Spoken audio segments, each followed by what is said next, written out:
Welcome to Remember the Great Sport. This is another autograph tips and discussions video. As you can see from the box on my screen here, that this is a subject that I don't enjoy because over time, sometimes autographed cards get smudged, streaked, raindrops. So I'm going to share with you some of the damaged autographs in my collection, but I'm also going to share with you how to fix potential damaged cards in your collection. So this first one isn't horrible. There's just a small smudge up in here on there, and it's kind of hard to see on video, but that is actually going to be the one that I'm going to show you how to fix. Now there's a couple others in here that have thumbprints. I got a Paul DeYoung here that has a nice raindrop on it. You can see right there. Unfortunately, can't do anything about that, but here's an example of one that I've gotten through the mail that just got smeared while being put back in the envelope.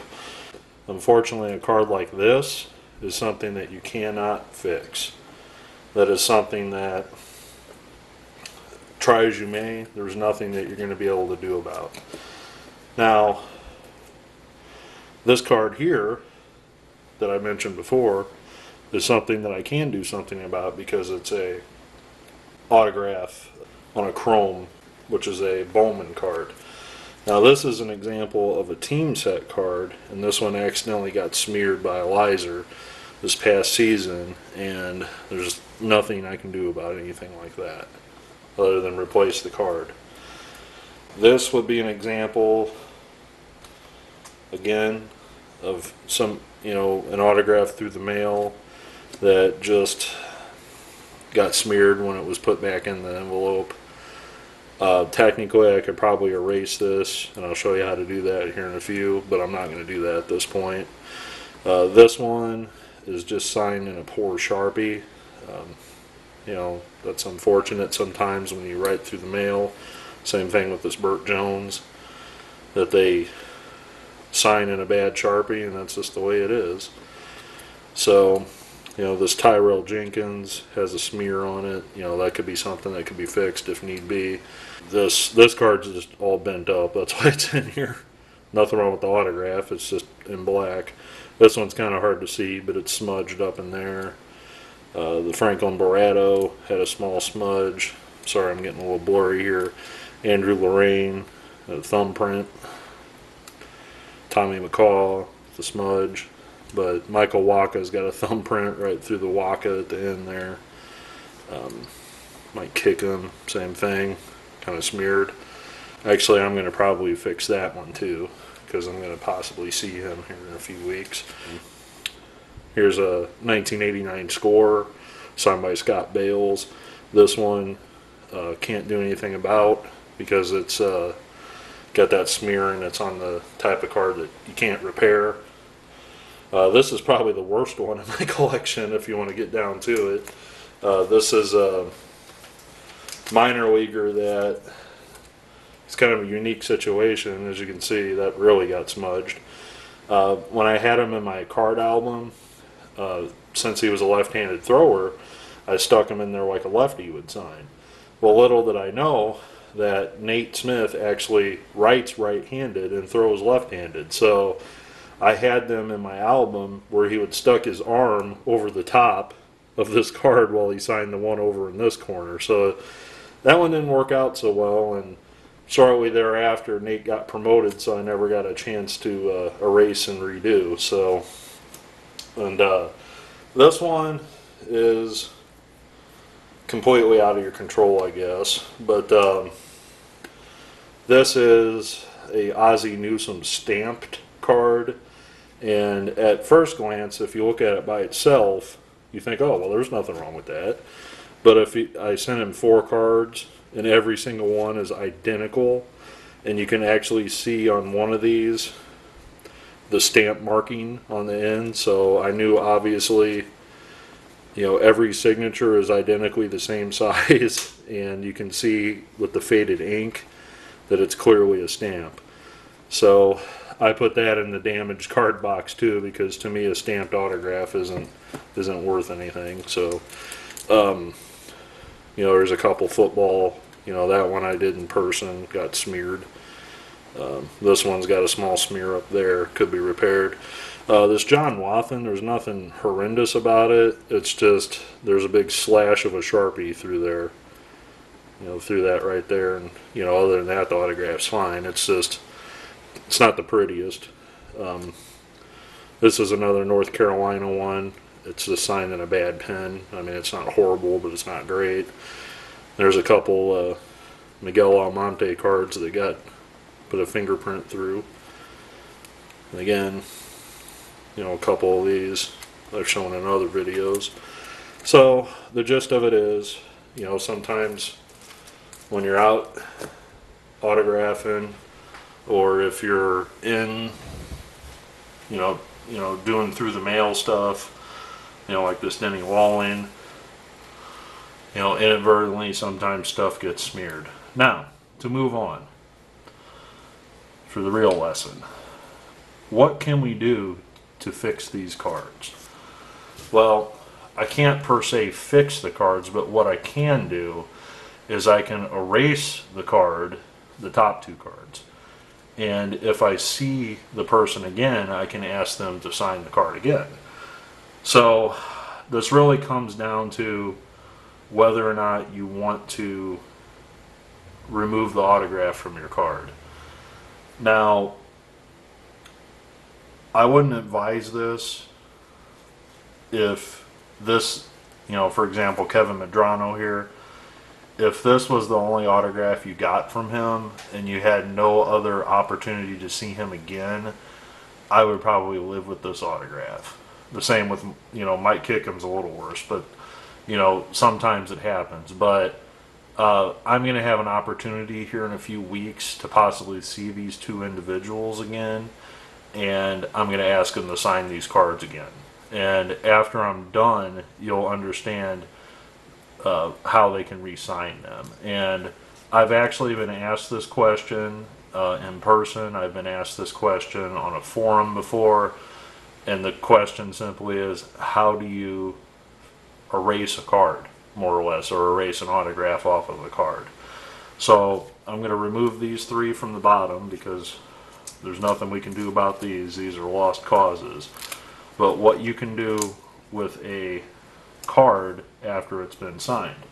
Now there are some criteria, and I'll put these back on the screen for 1 second. Typically newer cards have a fine gloss on them, okay? And that means that it's completely shiny, you know, it has a gloss to it, whatever. Whereas this 1991 Fleer by Denny Walling, for example, doesn't have any gloss to it. So there's nothing that you can do to remove that autograph. It would just basically ruin the card. Whereas with these type of Bowman cards, or basically, you know, most of the cards that are made this century, you know, I would say about 2000 or up, you know, Upper Deck, Topps, Bowman, etc., most of their issues have this high gloss on them. There are instances like the Allen and Ginter sets or the Goodwin Champion sets, you know, Fleer Tradition comes to mind, that those don't have the high gloss on them, so there's nothing that you can particularly do with the autograph if it gets smeared. So I'm going to pause for 1 second. There's going to be a break in the video, and I'm going to reset up to show you how to erase these smudge signatures off of a card to try and get the person to sign the card again for you. Alright, well, welcome back. Sorry about the cut in camera there, but I was just simply trying to get set up so I don't get this stuff on my thing, on my camera, I should say.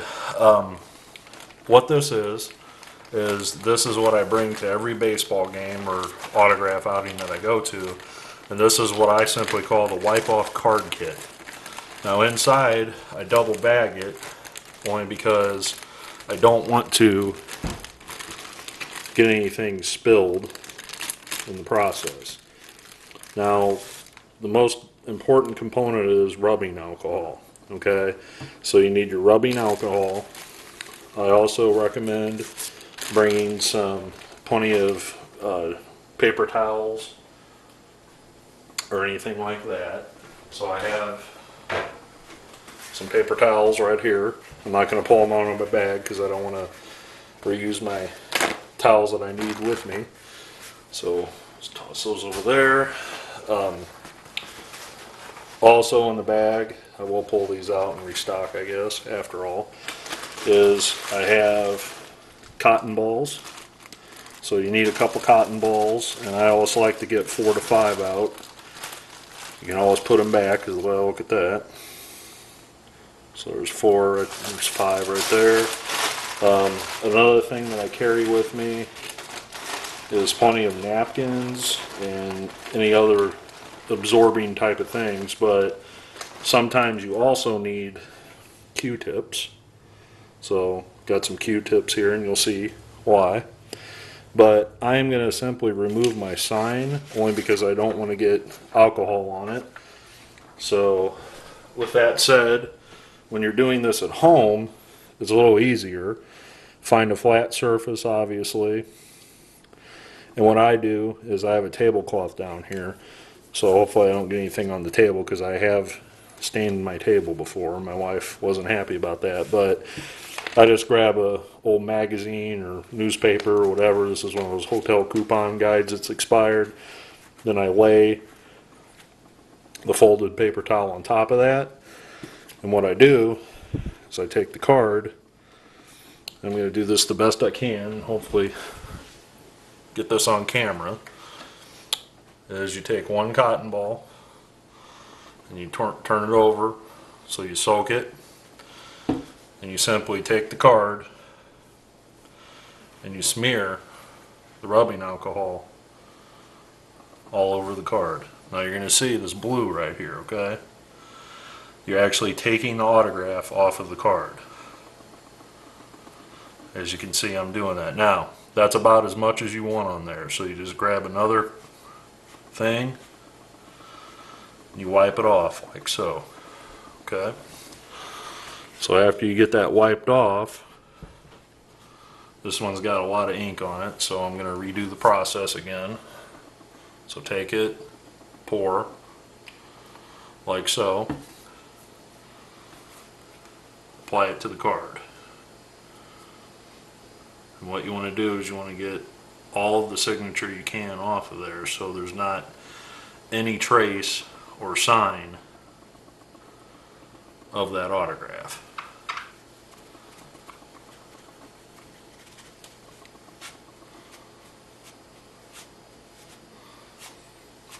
So I'm wiping it off, drying it off. You see there's a little blue still coming off.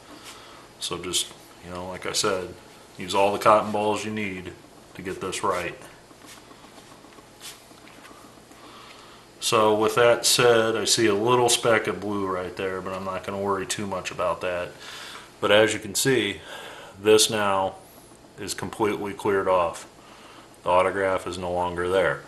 Now, one extra step that I always take, and I'm not going to do it on camera only because it's going to make a mess, is I throw baby powder on this and I dry it off, okay? I'm not going to worry about that step right now, but if I were, you know, say at a baseball game, I would do that step to dry the card off to make sure that that rubbing alcohol is completely gone. I'm going to talk about prepping cards in another video, so for right now, we're just going to put this one to the side, place it to the side there, and we're going to do the Mike Kickham card. So, same thing. This cotton ball wasn't used too much, so just wet it down. Get some rubbing alcohol on there. Get it on the card where it's smeared. Yeah, I saw both of these individuals at an alumni event for their respective college, so they, oh, see that one, I made a little mistake there. See, that does happen. I put a little blue on the side there, so now there's a permanent blue mark on the side there. But that happens. This isn't a 100% foolproof thing to do. So I'm going to put some more on there, and still got the blue, as you can see there. And I grab a cotton ball that's not used on that end. Just simply wipe it down.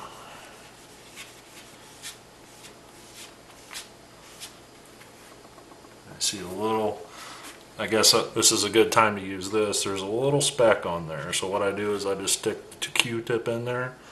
Same premise. There's a little Q-tip. You can see the little speck right there. And you just apply a little bit right there to get that off of there.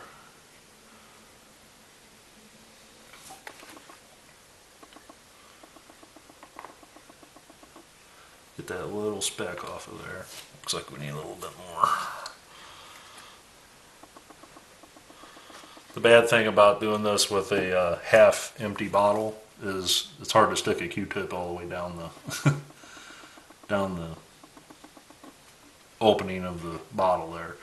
So you can see the little blue coming off on the Q-tip there, and that's if you just want to do a little touch-up work. But take another cotton ball and erase. Still got a little blue there. Always check the edges. Like I said, there's a little bit of blue on the edge there, but who cares, I guess. Then take one more cotton ball and erase. Again, I wouldn't advise this if these are autographs that you really cherish. I mean, again, if you see Michael Jordan and it happens to have his thumbprint on there, I'd leave it alone, because the odds of you getting Michael Jordan to replace that card for you are very slim. Plus, you'd just be better off buying another card of him and asking him to sign that if you did happen to see him. But in this instance, both of these individuals are minor league level players. Mike Kickham has played in the majors briefly, but Medrano still, I don't think, has been up to the majors yet. So when you're dealing with, minor league ball players, erasing an autograph isn't the end of the world. But I have an opportunity to maybe see these guys here in a couple weeks. So I am going to come back at the end of this video, potentially, and show you, if they are at this event, the result of the signed card. To show you the difference between before and after. I guess I should have taken a still image of these two cards before I erased them, but I guess I have the video proof that they are what they are. So I hope this video has been somewhat informal for you. This is kind of a messy thing to do. This really is not enjoyable to do if you're at a stadium. This baggie of stuff I carry with me to every game that I go to, in case before the game somebody smears the card. I go out to my car out in the parking lot, go through this process, and then I might go after the game and say, hey, I'm sorry, but those cards you signed for me earlier today, they got really messed up. Do you mind signing them again? And the minor leagues, that's usually not a problem. Again, if you're going to see Wayne Gretzky or Michael Jordan, probably not going to have that luxury. So I hope this was informative to any new collectors to autographing. I look forward to putting some other videos together. Again, this is, maybe stuff that veteran collectors already know. This is for the new autographers, just some tips and some discussion. I hope to maybe create some video discussions. Maybe you can reply in the comments. Maybe you can show a video, of what you do, to prep your cards. I am going to do another video about how to prep your cards like this to get the best optimal autograph that you can. At least in my opinion, there are different approaches to how people get their cards prepped. So join me next time. I hope you enjoyed this video and it was informative for you.